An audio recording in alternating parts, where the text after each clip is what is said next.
জাতির শ্রেষ্ঠ সন্তানদের প্রতি শ্রদ্ধা জানাতে মিরপুরের শহীদ বুদ্ধিজীবী স্মৃতিসৌধে জনতার ঢল নামে। তারা বলেছেন, শহীদদের ত্যাগের বিনিময়ে পাওয়া এই দেশ হবে অসাম্প্রদায়িক ও বৈষম্যহীন। রিয়াজ ইসলামের রিপোর্ট।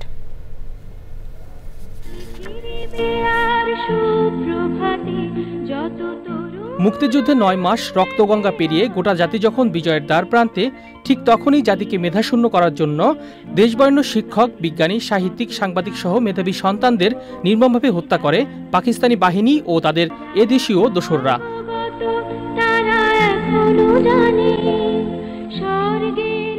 জাতির সেই মেধাবী সন্তানদের শ্রদ্ধা জানাতে ভোরের আলো ফোটার সাথে সাথে মিরপুর শহীদ বুদ্ধিজীবী কবরস্থানের নামে বিভিন্ন শ্রেণী পেশার মানুষের ঢল।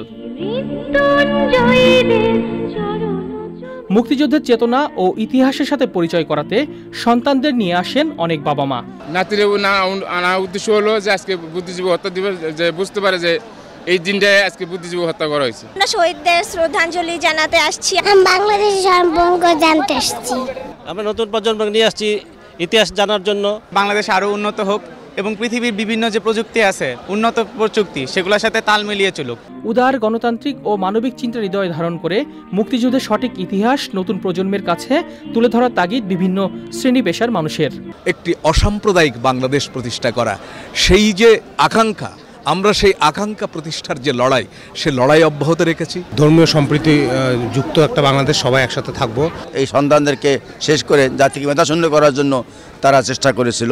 যে স্বপ্নের দেশের জন্য জীবন উৎসর্গ করেছেন জাতির শ্রেষ্ঠ সন্তানরা, তার বাস্তবায়ন যেন হয় সেই প্রত্যাশা সব স্তরের মানুষের। বিশ্ব দরবারে আজ মাথা উঁচু করে দাঁড়িয়েছে বাংলাদেশ। জাতির শ্রেষ্ঠ সন্তানদের শ্রদ্ধা জানিয়ে সকল ষড়যন্ত্র রুখে দিয়ে নতুন বাংলাদেশ বিনির্মাণে সবাইকে ঐক্যবদ্ধ হওয়ার আহ্বান জানিয়েছে সব স্তরের মানুষ। শহীদ বুদ্ধিজীবী কবরস্থান থেকে রিয়াজ ইসলাম, চ্যানেল আই।